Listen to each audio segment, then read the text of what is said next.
Los que van a ser ponentes en el horario de 11 a 2 de la tarde, sí les pido por favor que se acerquen con el correspondiente moderador o moderadores para cotejar que o confirmar su asistencia presencial. Entonces, lo mismo para quienes van a ser ponentes virtuales, en la sala que les corresponde. En unos instantes más va a estar habilitado dentro de la plataforma Zoom 3 salas que van a estar enumeradas como sala 1, sala 2, sala 3 y en donde van a poder direccionarse. Y sin más preámbulo, cedo los micrófonos a la doctora Enriqueta, que dará inicio a esta presentación de nuestra conferencia magistral. Gracias.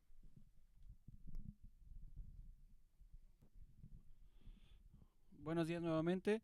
Vamos a iniciar la conferencia magistral que estará a cargo del doctor Antonio Fernández Crispín. Sea usted bienvenido. La conferencia se titula Estado del arte de la educación ambiental en México. El doctor nos pertenece a la institución la Benemérita Universidad Autónoma de Puebla, México. Y a continuación la doctora Enriqueta va a leer su semblanza. ¿Sí? Gracias.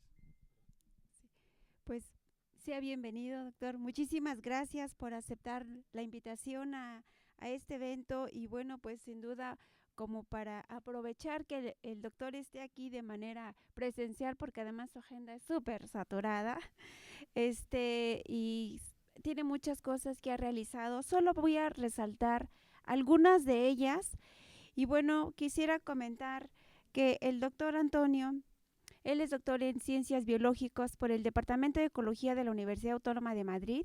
Es profesor investigador de la Escuela de Biología de la Benemérita Universidad Autónoma de Puebla. Es miembro del Sistema Nacional de Investigadores y de la Academia Nacional de Educadores Ambientales. Y sus líneas de investigación versan sobre temas de educación y cultura ambientales y representaciones sociales. Bueno, obviamente el doctor tiene sin fin de publicaciones, artículos científicos, participa en diferentes eventos de difusión y de divulgación a nivel nacional y a nivel internacional. Y bueno, pues yo más bien dejaría el micrófono a que el doctor nos compartiera este tema que es súper importante para nosotros quienes estamos trabajando en el tema de la educación ambiental, que sin duda tendrá que delinear nuevas formas y nuevas estrategias sobre las cuales tenemos que plantearnos y replantearnos nuestros procesos educativos. Adelante, doctor. Me voy a pasar para allá. ¿Sí me escuchan? Para poderles explicar, porque la conferencia tiene gráficas. Si se quieren pasar los de allá para acá. Sí, porque estamos así como con el micrófono, no hace falta hablar fuerte, pero sí, en auditorios así anchos luego se acaba la voz, ¿no?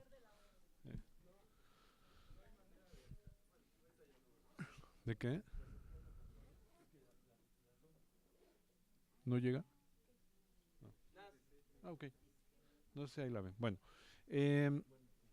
pues buenos días a todos. Antes que nada, muchas gracias por la invitación. Les voy a presentar un trabajo que tiene que ver con una línea de investigación que ya llevamos un buen rato trabajando, que es la investigación sobre la educación ambiental y la investigación que se hace en la educación ambiental. Puse aquí una serie de colaboradores, algunos son tesistas de posgrado, que han participado en la elaboración de este tema. Los datos principalmente tienen que ver con el estado de la educación ambiental que se hace cada 10 años en el COMIE. Les voy a presentar los datos de los últimos 10 años, de la última década, pero bueno, de repente hay datos por ahí sueltos de más viejos, etcétera, ¿no? Entonces, la que sigue, por favor. Ok, a mí me gusta contar la historia de la educación ambiental, no a partir de la historia que siempre cuentan de la conferencia de Tbilisi y quién sabe tantas cosas, más bien la veo como algo que pasa en una comunidad académica, ¿sí? El primer nombre o la primera vez que se mencionó la educación ambiental con ese nombre fue en 1948. Se utilizó en un artículo que se citó en el 1968 y el autor que dijo, bueno, pues sí le dije educación ambiental, pero yo no estaba pensando en lo que ustedes están pensando en educación ambiental, y realmente se empieza a utilizar de manera ya constante a partir de 1968 en Inglaterra, en Estados Unidos y en Suecia como preparación para el Congreso de Estocolmo. Y en 1969 aparece una revista que se llama Journal of Environmental Education, donde sale la definición de la educación ambiental. Entonces, no sé por qué cuando se cuenta la historia de la educación ambiental, nunca se cuenta lo que hacen los educadores ambientales, sino siempre lo que se cuenta ya, lo que pasa allá arriba en las élites internacionales, ¿no? La que sigue, por favor. Bueno, esta es probablemente una de las primeras tesis. Gracias.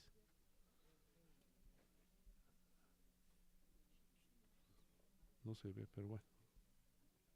¿Dónde está el botón? Ajá. Bueno, está aquí. Parece como pizarrón de clases, entonces. ¿Qué es lo que hace uno todos los días, no? Bueno, la educación ambiental ha pasado por estas etapas. La que sigue. En realidad, bueno, yo les conté de la educación ambiental. En México tenemos una tradición de educación ambiental que no se llamaba educación ambiental, se llamaba educación para la conservación. Me encontré una vez esas revistitas que hizo Beltrán, son como de los 50, ¿no? Tenemos, bueno, pues obviamente toda la tradición de Freire, de Efraín Hernández X, etcétera, ¿no? La que sigue. Bueno, entonces lo que les decía yo, básicamente lo que me interesa ahorita es platicarles cómo se ha ido construyendo el campo de investigación en educación ambiental, y para eso pues voy a partir de las ideas de Kuhn, que considera que la ciencia se construye en comunidades científicas, ¿no? Kuhn, en realidad todo lo que escribió se lo fusiló a este señor que se llama Ludwig Fleck, ¿no? Cuando le preguntaban, dice, bueno, es que lo leí, lo interioricé tanto que ya no sé qué es de él y qué es mío, ¿no? Pero bueno. Fleck habla más que de comunidades científicas, habla de colectivos de pensamiento y estilos de pensamiento en lugar de paradigmas. Lo interesante de Fleck cuando habla de colectivos de pensamiento, si me pasas la siguiente, por favor, es que él no piensa en que el acto científico ocurre solamente en la comunidad de los científicos, sino que la comunidad en la que ocurre la ciencia tiene mucho más que ver con la sociedad. Esta idea la desarrolla más Bruno Latour en su teoría del actor red, ¿sí? Donde dice que el científico no es así como esta cosa que está aquí en medio y donde le pasan un montón de cosas, sino que realmente plantea ese modelo que se llama o le llaman el modelo de la rosácea, donde hay varios círculos de cosas que pasan en la sociedad y en el mundo que explican lo que ocurre en una comunidad científica, ¿no? Entonces, uno es el primer círculo es la movilidad del mundo, que es pues qué se hace, o sea, lo que sería el acto científico en sí, implica no solo las comunidades, sino también desarrollos tecnológicos, etcétera, que apoyan al trabajo del científico. El otro es la comunidad científica, los colegas, ¿sí? Luego están las alianzas que se hacen con instituciones, etcétera. Y finalmente la puesta en escena, o sea, sobre quién se trabaja, ¿no? Entonces, esta Rosas, y bueno, está el quinto círculo, que es el que dice que todo esto no está independiente y que está interactuando, ¿no? Entonces, bajo esta lógica de la teoría del actor red de Bruno Latour, es que voy a organizar la conferencia, ¿sí? Si me pasas la siguiente, por favor. ¿Aquí sigue? Bueno, son los objetivos. El objetivo es hacer un análisis de lo que ha ocurrido, cómo se ha ido consolidando la educación ambiental a partir del estudio de las ponencias en congresos en México en esta década, del 2012 al 2021. La que sigue. ¿Por qué? Pues porque es la que nos pidieron en el estado del conocimiento, ¿no? Bueno, ¿qué hicimos? Recopilamos todos los congresos que encontramos durante la década que tuvieran o fueran de educación ambiental, como este es uno de los que está dentro del evento, el congreso de la ANEA, y luego congresos que tuvieran mesas especiales de educación ambiental. Encontramos el congreso del COMIE, un congreso del ANCA, y pues básicamente, ¿no? Hay algún otro por ahí, congreso. Entonces buscamos todos los que hay. No buscamos congresos donde hubiera una ponencia de educación ambiental, porque esos son todos. O sea, prácticamente todos los congresos tienen una ponencia de educación ambiental. Entonces nos íbamos a volver locos, ¿no? Y además lo que queríamos era pues ubicar la gente que realmente se asuma como educador ambiental. Hicimos un análisis de contenido de todas las ponencias, capturamos en una base en Excel, hicimos un seguimiento para identificar los autores de las ponencias. Ahí fue un trabajo pues prácticamente de espionaje, ¿no? Utilizamos ahí el académico, pero también el búho legal y un montón de cosas para saber quiénes son las personas que están trabajando en educación ambiental. Y después pues todo esto se captura en una base en Excel. Usamos también el programa MaxQDA para hacer análisis de los datos, y el programa GEFI para hacer análisis de redes y presentar. Ahorita las van a ir viendo. La que sigue, por favor.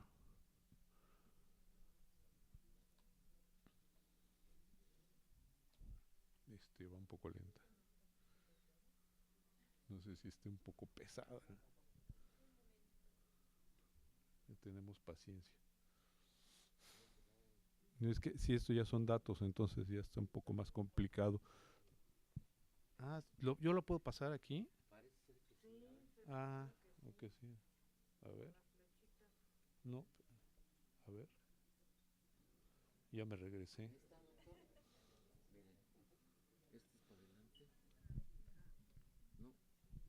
Ahí está. Bueno, esos son... Ahí está. Bueno, esos son todos los congresos que fueron 19, de los cuales trabajamos solamente con 9. Ok, entonces empezamos con la movilización del mundo. Aquí básicamente lo que vamos a ver son objetos de estudio, los temas que se estudian, cómo se hace y algunas aproximaciones teóricas. Entonces, bueno, esta es la nube de palabras de los congresos. Metimos todos los congresos, hicimos una nube de palabras y, bueno, resalta que obviamente las palabras que más aparecen son ambiental y educación, ¿sí? Pero sobre todo ambiental. Y si empiezan a buscarle por aquí, pues van a ver que la dimensión ambiental pesa más que la dimensión educativa, ¿no? Bueno, esta es la red de las palabras claves que utilizaron en los congresos. 2.588 palabras claves, de las cuales 1.380 son distintas. Para poderlas analizar, pues tuvimos que hacer una síntesis, ¿no? Entonces, esto, y si ven, la red es una red que es prácticamente imposible leerla, ¿no? Es una red gigantesca, o sea, no hay nodos, hay 2 nodos, pero están todos mezclados, etcétera, ¿no? Entonces, bueno, esto nos habla de que no tenemos claro las palabras que hay, ¿no? O sea, ni los temas. Es una diversidad de temas impresionante. Aquí tenemos un poco las ideas más importantes en los últimos congresos. esto ya es parte de la tesis, realmente aquí ya estamos fuera del periodo, son congresos que están fuera del periodo, pero pues vemos aquí cosas como sociedad, conservación, agua, alumnos, cambio climático, que sería como la dimensión más ambiental, sustentabilidad, que está en verde, que está más relacionado con cosas que tienen que ver con educación, y aquí cosas que tienen más que ver con los tipos de investigación cualitativa, descriptiva, cuestionarios, pues de todo, ¿no? Los temas educativos que más se trabajan, pues básicamente es la evaluación de actitudes, conocimientos, valores, o sea, qué sabe la gente, evaluación de programas, hay algunos estudios teóricos, hay un montón de trabajos donde no se dice educación y ya, o sea, ¿a qué se refieren con educación? Pues quién sabe, ¿no? Pues educación ambiental. Ambientalización de los campus universitarios, etcétera, ¿no?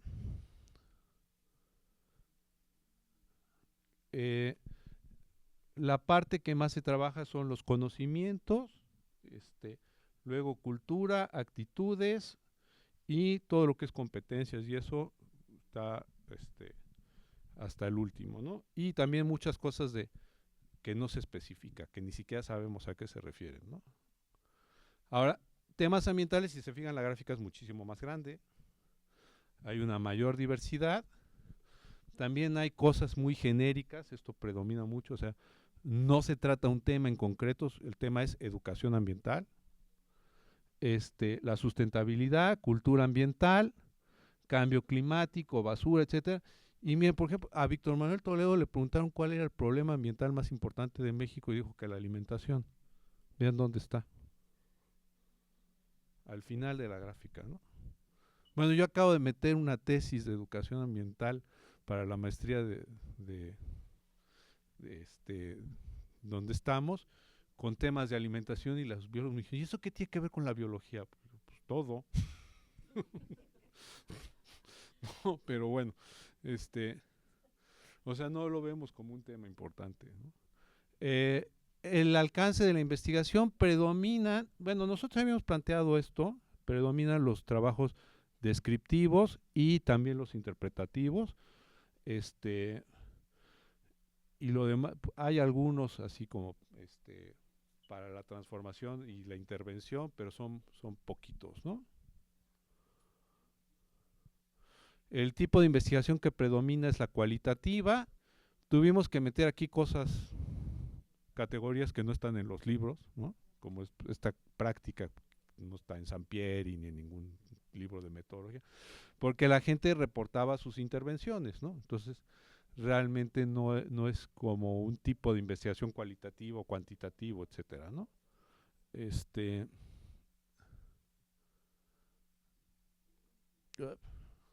Tengo que apuntar para allá, ¿verdad? Sí. Técnicas de investigación.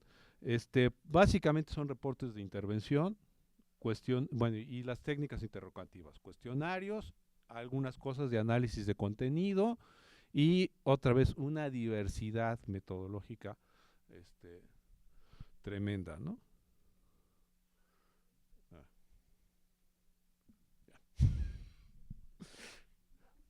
Es un asunto de percepción ahí. Áreas temáticas de los congresos, o sea, es una diversidad tremenda, ¿no?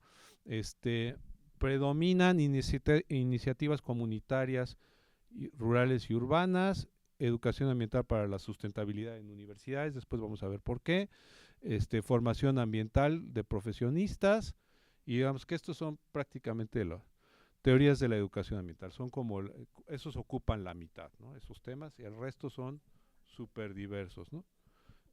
Movimientos sociales, por ejemplo, a pesar de que en la década fue una cosa muy movida y esperábamos que hubiera muchos congresos, muchas ponencias, encontramos muy poquitas ponencias con ese tema. La perspectiva teórica práctica, híjoles, esta es una clasificación que a mí no me hace nada feliz, pero bueno, fue la que usaron en el COMIE. predomina esto de otros, o sea, las categorías que hicimos, los trabajos no entraban en ninguna categoría. Estudios de la educación ambiental, representaciones sociales, es uno de los enfoques teóricos más importantes, feminismo, decolonialismo y todas estas cosas que pensamos que iban a ser muy presentes, las encontramos muy poquito, y bueno, pues es más o menos, hay por ahí después una gráfica sobre esto también. Ok, la autonomía. Aquí básicamente lo que queremos saber es en qué medida los educadores ambientales se pueden asumir como una comunidad de educadores ambientales. Porque pues en la educación ambiental sabemos biólogos, sabemos agrónomos, sabemos educadores, sabemos pedagogos, sabemos de todo, ¿sí? Entonces, ¿qué tanto la educación ambiental seguimos? O sea, los que hacemos educación ambiental, siempre que llevamos nuestros temas de tesis, el resto de nuestros compañeros nos dicen cosas como, ¿y esto qué tiene que ver con el posgrado en el que estás o en la licenciatura? Siempre nos ven raro, ¿no? Y nos vamos a otro, y no, siempre somos los raritos, los que hacemos cosas que nadie entiende para qué sirven, ni por qué hacemos esos enfoques de investigación raros, ni nada, ¿no? Entonces, ¿en qué medida hemos alcanzado esa autonomía? Que realmente yo creo que era el tema que más nos interesaba. Entonces, bueno, básicamente encontramos 707 ponencias, se encontraron en, bueno, 1072 autores, son un chorro, ¿no? Que alguna vez, no sé si todos realmente hicieron el trabajo, o algunos nomás los apuntaron los cuates, ¿no? Pero ahí están, ¿no? Nunca ocurre, ¿no? Encontramos el último grado de 885, o sea, queremos saber en qué trabajaban, cuál es su nivel de posgrado. Creemos que la mayor parte de la diferencia entre estos 885 y los 1072 son estudiantes. Lo creemos porque es muy difícil rastrear con las herramientas que tenemos a los estudiantes. O sea, son como la nube más oscura, a no ser que nos vayamos al Facebook, pero pues eso ya es otra cosa, ¿no? Ahí no suelen poner los chavos que estudian, etc. Entonces, el área disciplinaria del grado de 809 y la inscripción laboral de 555. 51, pero. El cerebro, cómo lo engaña uno. Bueno, el último grado de estudio, ahí más o menos tenemos, obviamente faltan los estudiantes, que suponemos que es una rebanada de pastel bastante importante, y bueno, vemos que realmente la mayor parte son gente con posgrado, ¿no? El área disciplinar. Aquí separamos los congresos en congresos de ciencias ambientales, congresos de educación y congresos de educación ambiental, un poco para ver, ¿no? Predominan la gente de educación, del área de educación, le sigue la gente de ciencias ambientales, luego los de ciencias naturales, que siempre nos dicen que nosotros somos los que llevamos todo y no es cierto, ¿no? Ciencias sociales y por ejemplo esto verde de aquí son los que son educadores ambientales, los que tienen un posgrado en educación ambiental, ¿sí? Que son poquitos. Esto es parte de una tesis, esto ya es sobre artículos, pero creo que es interesante. ¿En qué idiomas publicamos los educadores ambientales y latinoamericanos? Entonces, bueno, los brasileños publican en portugués. Uno diría, obvio, ¿no? Pues no es cierto, porque los portugueses publican en inglés, ¿sí?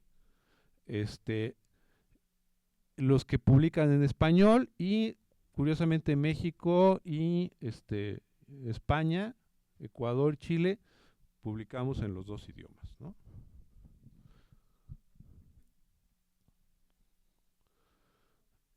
¿Me pasé una?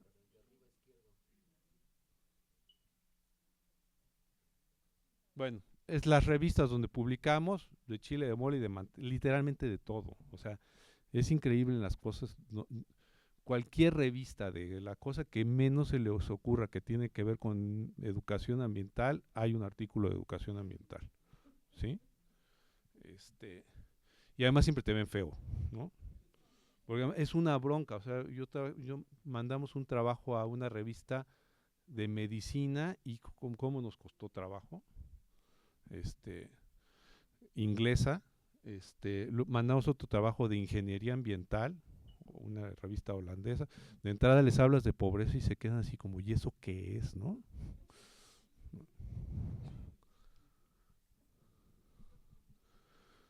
Bueno, las alianzas.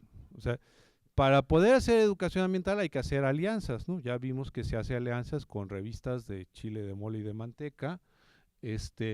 Entonces, ¿con quiénes estamos haciendo la educación ambiental? Pues lo primero es, sí, parece que en los congresos predominan las ponencias en congresos de educación ambiental, es donde más vamos, ¿no? Después en ciencias ambientales y al final en los congresos de educación.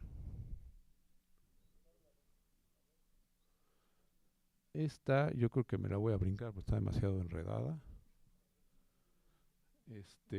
Son las palabras que se utilizan para los distintos congresos, ¿no? Cuáles son los temas en los que publican en cada uno de los congresos. Es un análisis de correspondencias esa gráfica. Adscripción laboral. Fíjense, universidades.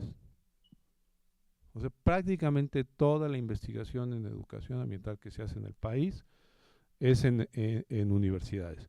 En los congresos de ciencias ambientales, muchísimo más. En los de educación ambiental somos un poco más abiertos para recibir otra gente, ONGs, docencia de otros niveles educativos, algunos de gobierno, los estudiantes y el sector privado. O sea, la mayoría de la investigación se hace en las universidades.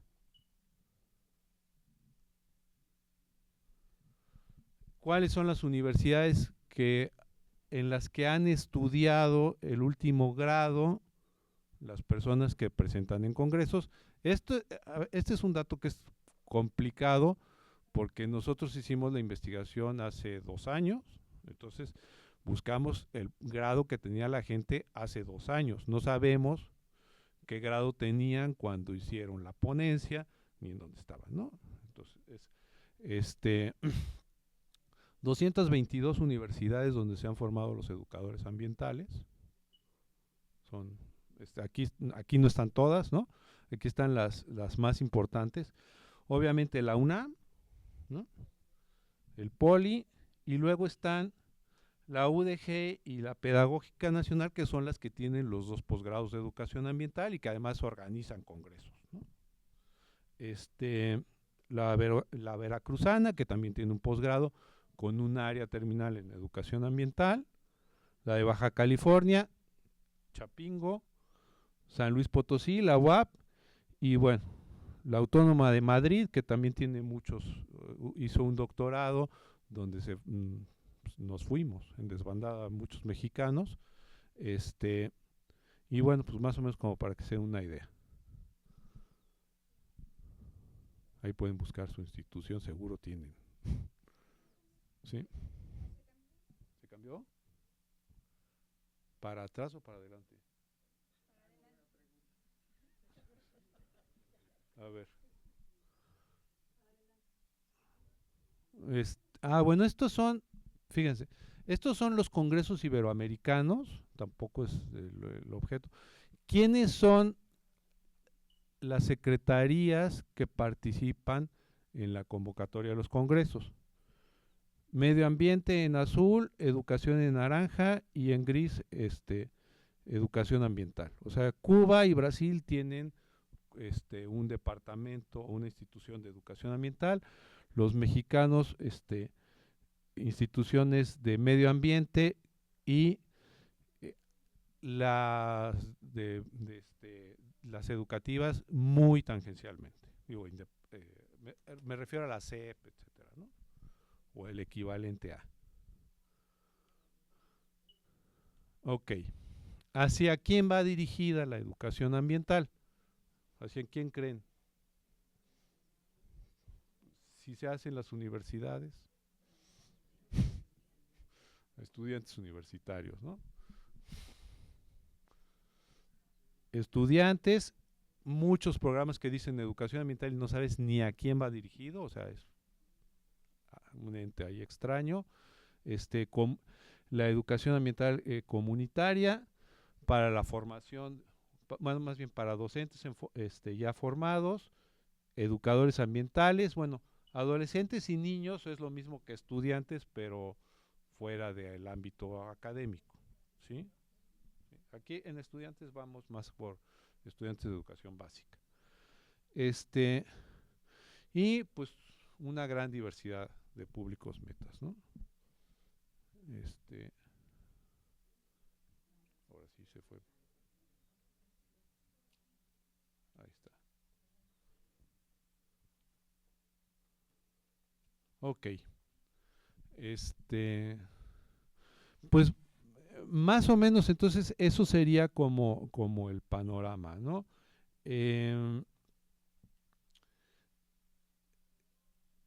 Tenemos una gran diversidad de temas. Predominan temas que no son específicos, temas que la educación ambiental es como una palabra mágica que nos bendice a todos y nos vamos a portar bien, pues, educación ambiental, sin saber qué es en concreto.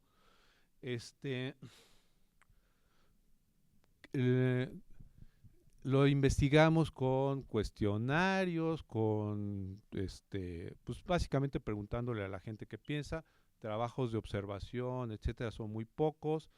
Se han desarrollado pues algunos instrumentos, por ejemplo, este de acá, que es un instrumento que se desarrolló para la evaluación de la ambientalización de los campus universitarios, y eso pues fue un instrumento que disparó muchísimo la investigación sobre eso.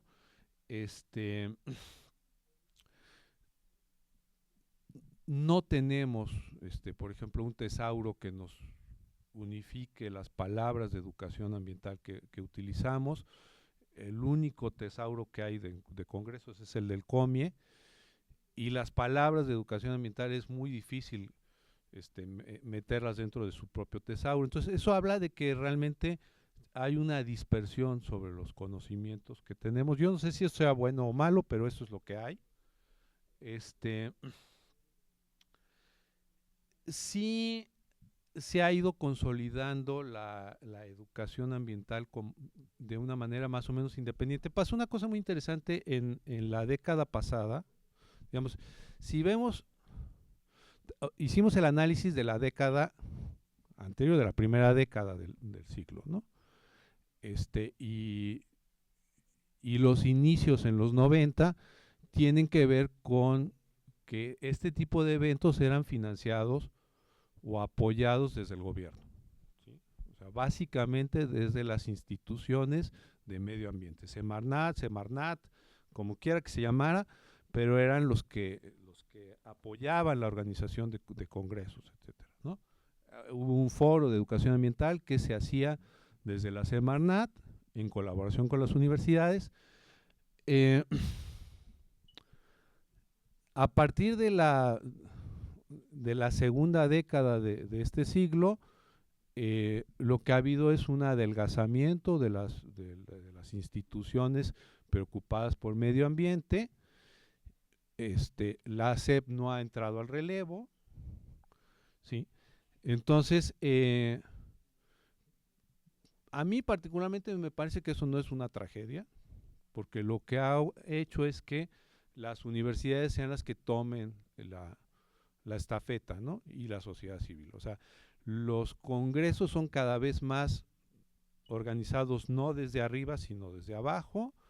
Esta falta de apoyo siento yo que no ha repercutido en que el movimiento continúe, siga tomando fuerza, va siendo más independiente, va generando su propia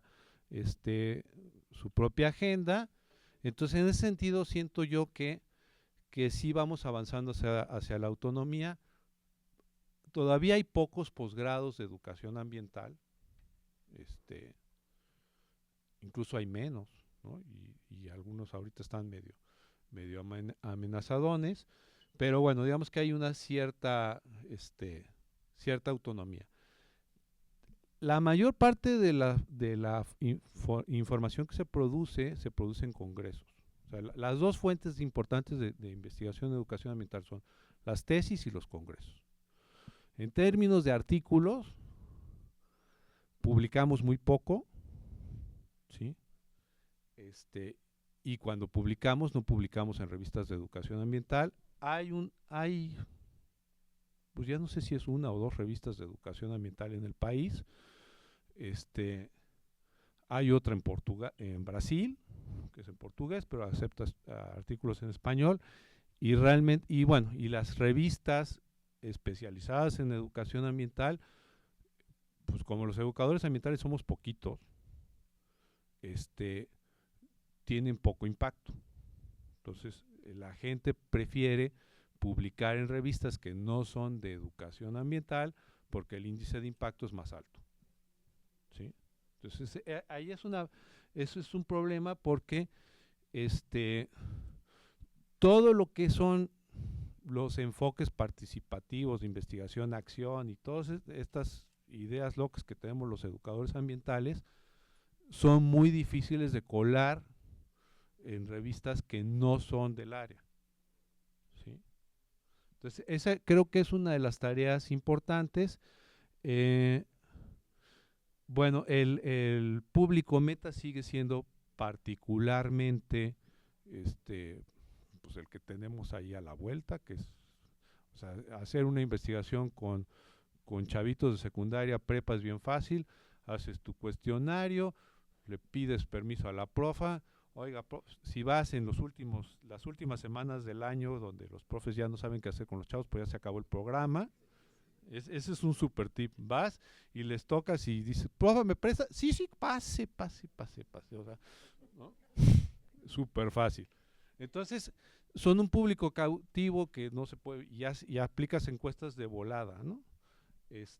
Bueno, ahorita habría que decir, desde que estuvimos en pandemia, que nos acostumbramos a usar cuestionarios en forms y eso, pues ha facilitado muchísimo las cosas.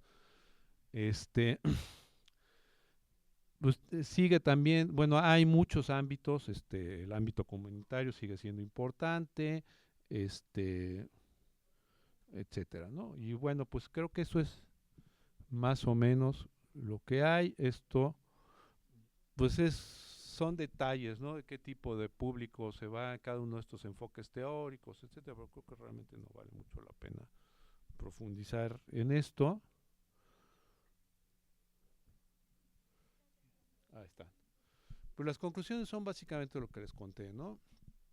Los congresos son un espacio importante de intercambio académico, permite definir los temas, aproximaciones teóricas, estilo, mandas un trabajo a que te hagan un dictamen que generalmente, en principio, no es tan rudo como el que mandas a una revista y te enriquece.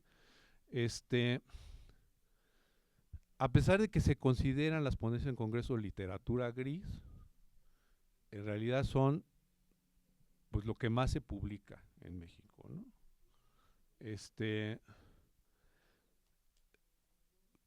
Los congresos han permitido que se vaya consolidando una comunidad de educadores ambientales o un colectivo de pensamiento, en las palabras de Fleck, ¿sí? La mayoría se hace en las universidades, ¿no? Y pues básicamente pues hay que destacar el papel de las universidades en la educación ambiental, ¿sí? En la investigación de educación ambiental. La Secretaría de Medio Ambiente pues cada vez pesa menos. La SEP, bueno, ahí está la UPN, que es parte de la SEP, que participa muchísimo, pero realmente pues casi tienen su propia agenda y cuando queremos jalarlos para acá, casi que hay que jalarlos de las orejas. A veces hay gente muy participativa, muy buena, pero hay otras veces entonces la dimensión educativa pues ha pesado menos, ¿no? O sea, lo que más pesa son la dimensión ambiental, y en términos generales pasa algo que realmente no es algo que pase solo en la educación ambiental, pasa en todos los campos de educativos especializados, ¿no? O sea, somos profesionistas de otras áreas que nos interesa el medio ambiente y que después nos formamos en esos campos y después nos interesa lo educativo, ¿sí? No es tan común, aunque sí pasa, pues, que sean pedagogos que después se interesen en el medio ambiente, ¿no? Lo cual sería, pues, interesante porque, pues, tendríamos más esta dimensión educativa que siento yo que es, pues, lo que menos hemos trabajado, ¿no? Y, pues, muchas gracias. Si quieren,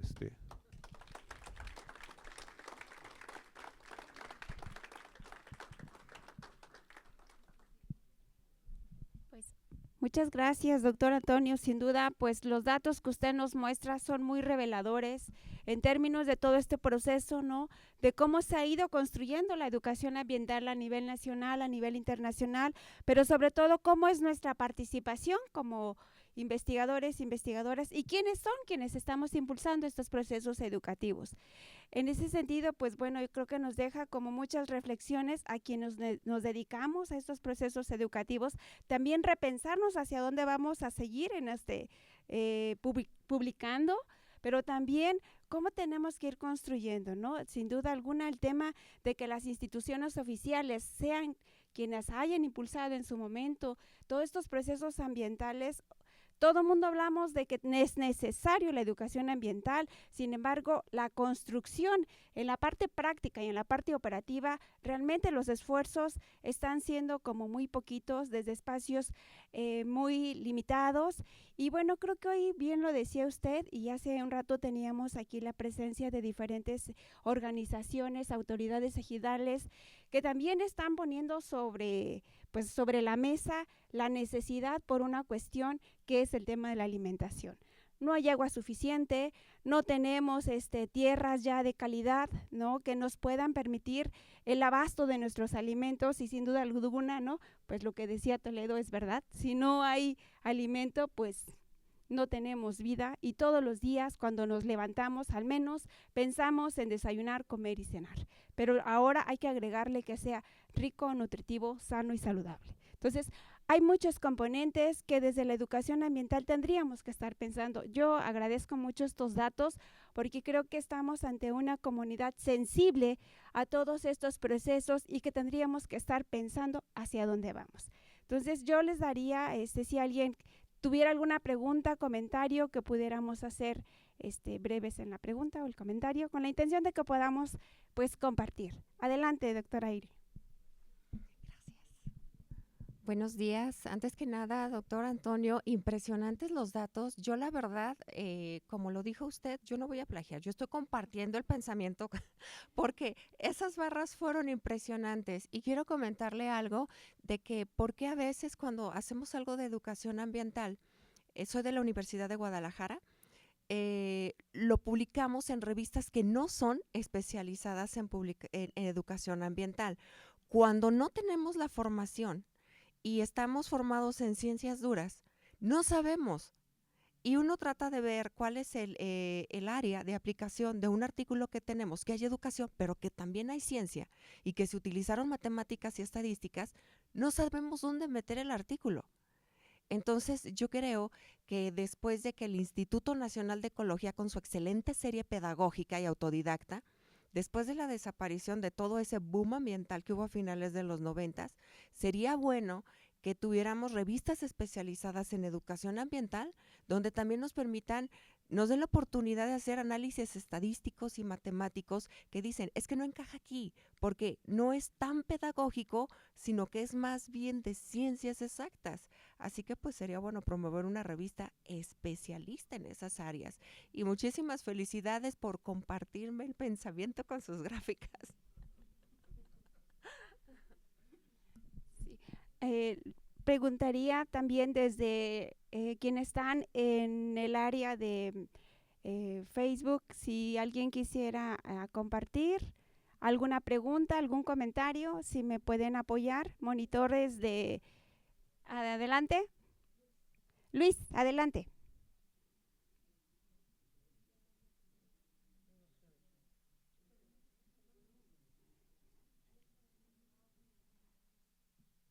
Perdón, no te escuchamos, Luis.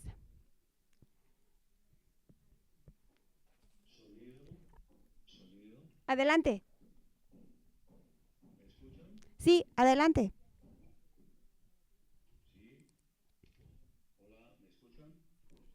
Sí. Sí, le escuchamos.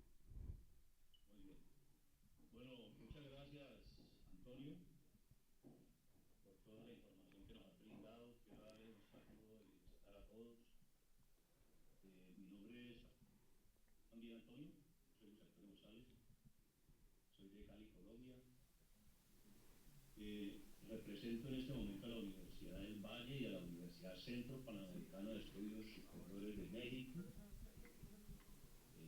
igualmente la Universidad Popular de Pedagogía Ambiental de Cali, Colombia y el Valledupar. Me han dado mucha confianza en este momento en la Universidad del Valle para iniciar precisamente el viernes en la tarde una cátedra que se llama Fundamentos en Educación Ambiental.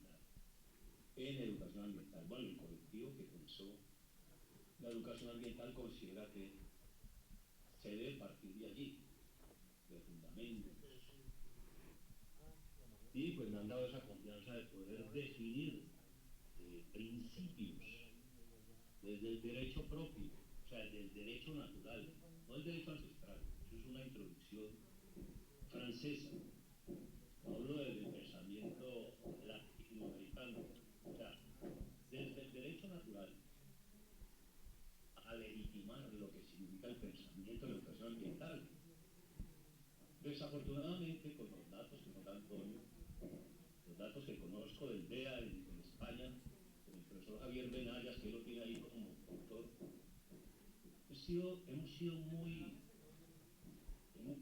hemos definido estados de arte crítico muy fuertes para que los estudiantes puedan lograr entrar en movimientos de pensamiento de riesgo, en tiempos de pensamiento de desastres, porque estamos viviendo una ecología que está siendo muy afectada. Y en términos de un pensamiento post-ideológico, hablemos más en términos contemporáneos. Entonces, mantener al mundo, Estados Unidos con la ley 70 hizo una orden pública y hace, no los currículos de educación ambiental, pero hace educación ambiental. Y bueno, yo me preguntaba ¿por qué eso? Entonces, hablar de los asuntos grandes de educación, y me refiero a la función principal que tiene la universidad, porque la función principal de la universidad es educar, es decir, aquí en cualquier parte del mundo, saber conjugar el verbo educar, y si vamos a investigar hay que saber educar a la gente para que investigue bien.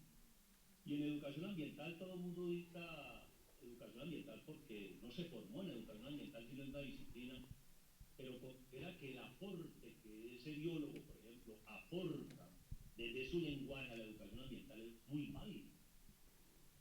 Que el arquitecto, cuando organiza sus diseños y está organizando los lotes, está pensando en la ecología, está pensando en la economía política, esté pensando en la sociedad. Y entonces eso le permite a él aportar desde su lenguaje. Entonces cualquiera no puede ser educación ambiental, pero sí un gran aportante a la educación ambiental. Tenemos que reconocer en la comunidad que nos hemos hecho las patadas en educación ambiental. no hemos sido éticos, porque la educación ambiental es digan ustedes, es un verbo que integra lo ético, lo estético, lo histórico, lo científico, lo cultural. Entonces es muy complejo. Por eso la investigación en la educación ambiental es pensamiento complejo, no hay otra. Ahí no existe que mixto, que cualitativa, que cuantitativa, y todo lo que le ponen allí en esos datos que nos mostró Antonio.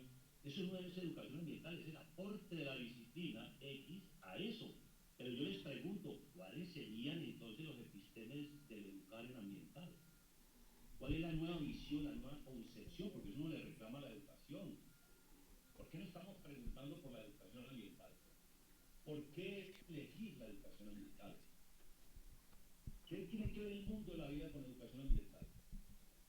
O sea, ¿cómo voy a situar dentro de mi plus, dentro de mi espacio, una voluntad de trascendencia nociológica que garantice que estamos haciendo educación ambiental? Y de eso es un vacío enorme en los colectivos de educación ambiental. Yo voy yo me he recorrido, escuchen lo que les puedo decir, estuve en Chapingo en el año 77, luego en Guadalajara, recuerden ustedes Guadalajara fue una de las principales universidades que promovió la educación ambiental en México. Y ahí tuvimos con el Bauna, digamos, un gran encuentro para compartir la necesidad que hay de mirar la educación ambiental como colectivo serio, ético. Y no ha pasado nada desde el 2016, la última reunión en Guadalajara, a la presente. Incluso les cuento, la universidad de mi región en educación ambiental, la primera universidad de Sudamérica, diría yo que de América, que montó la especialización en educación ambiental en 1991 y la primera maestría en educación ambiental en Sudamérica en el 2008. Luego vino Perú, que tomó el mismo modelo y que se continúa, están cerrando las maestrías de educación ambiental que porque no son rentables, concursos de 20, de 25 y que porque no son rentables. Es increíble las concepciones de nuestras directivas y nuestras comunidades educativas que ven la educación como algo rentable. Entonces yo, para terminar, disculpen que me he tomado un poquito más de tiempo, quisiera dejar planteado, ojalá, en lo posible, una responsabilidad de la escuela de Chapingo, que organiza este seminario para estos jóvenes que yo los veo ahí con esa, vean ustedes, con toda esa potencia que tienen, ellos sean los creadores de un pensamiento fuerte en educación ambiental, porque con toda sinceridad lo digo y respeto, todavía hay muchos vacíos, como lo manifiesta Antonio, en educación ambiental.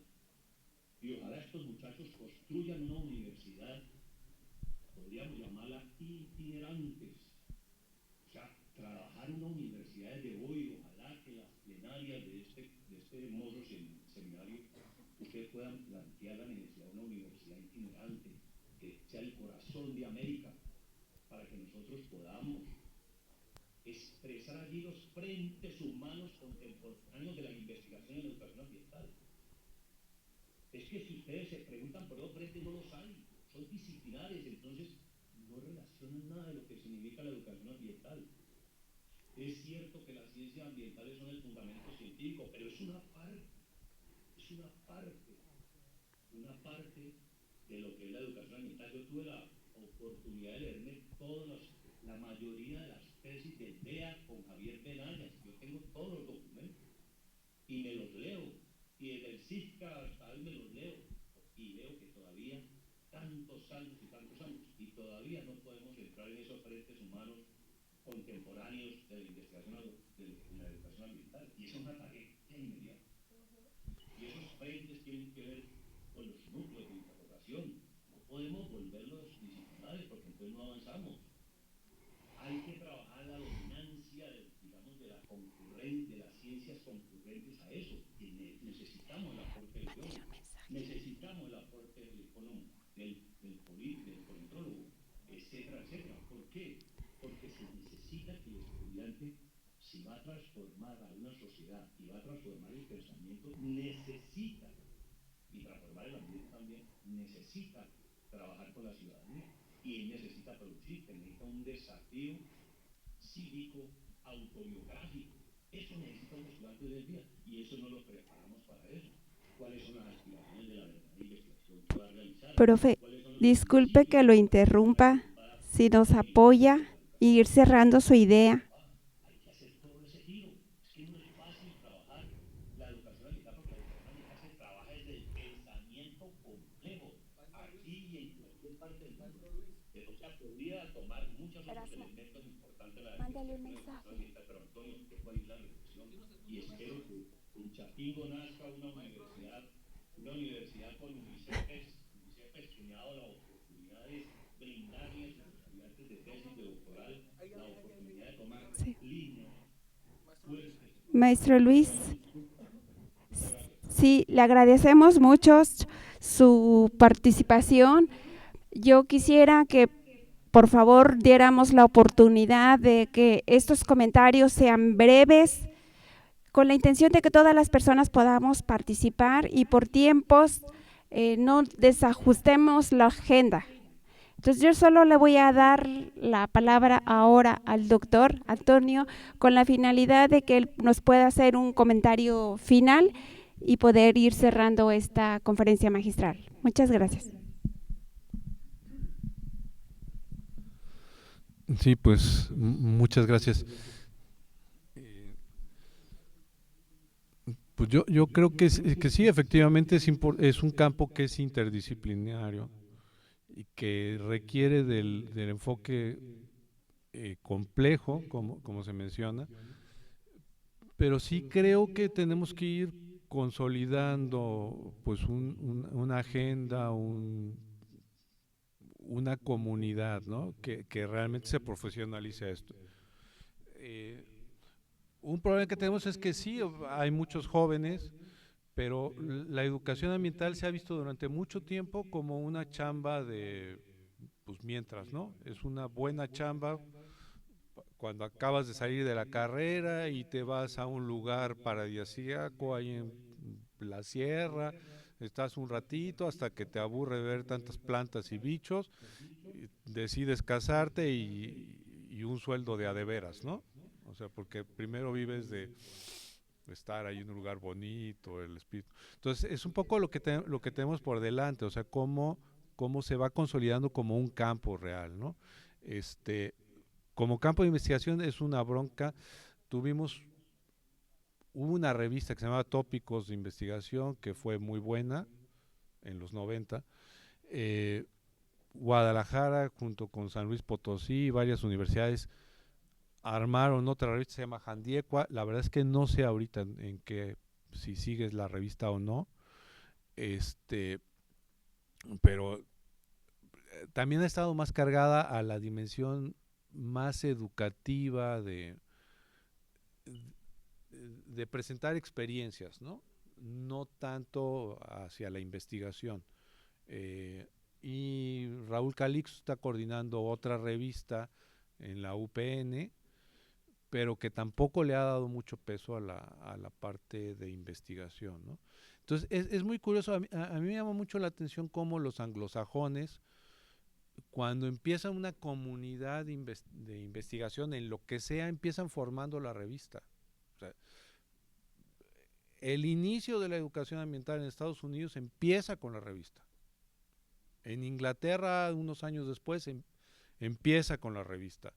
Este señor que dice que la educación ha pasado por no sé qué, que es un australiano, hizo su tesis en Estados Unidos de doctorado, se fue a Australia, obviamente lo citan prácticamente porque es la primera tesis, o sea, es el primero que habló, ¿no?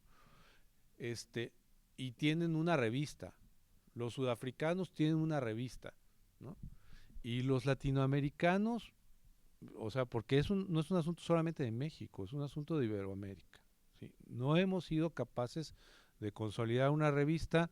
Cuando se hace la revista, se hacen esquemas raros de que una universidad la coordina 5 años y luego le pasa la estafeta a la otra. Entonces, si funcionó en esta universidad, cuando se pasa a la siguiente, pues ya no funciona.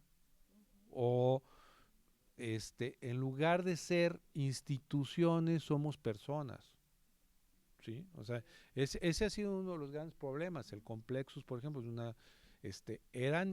se supone que representaban instituciones, pero en realidad eran personas dentro de las instituciones. Entonces, cuando cambian los rectores, cuando pierden el poder, esas personas ya no representan a las instituciones. O sea, eso es un poco el origen de la NEA. O sea, la gente que estaba en Complexus, que empezaron a verse más como individuos que como instituciones, forman una institución ya de personas, ¿no?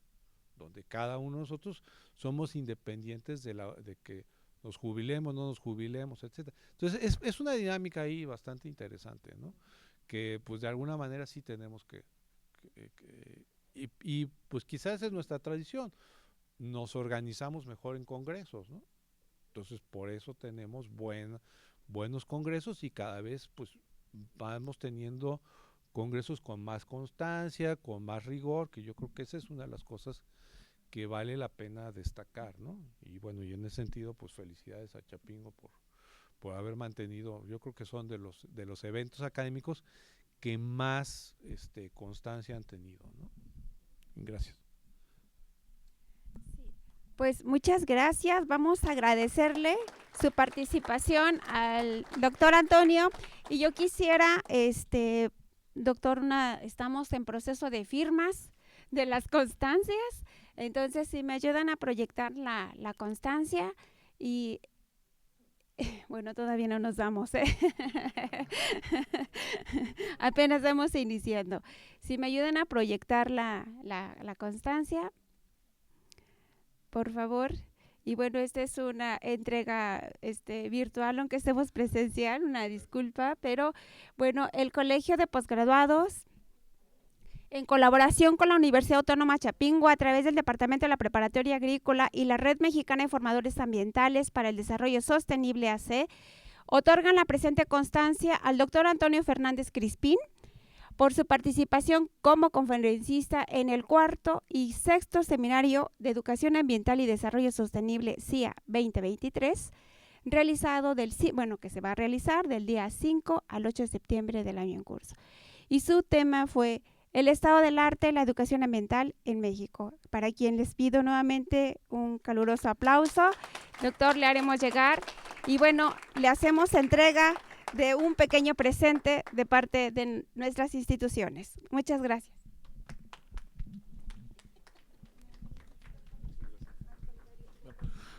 Nuevamente les pedimos un fuerte aplauso a nuestro conferencista.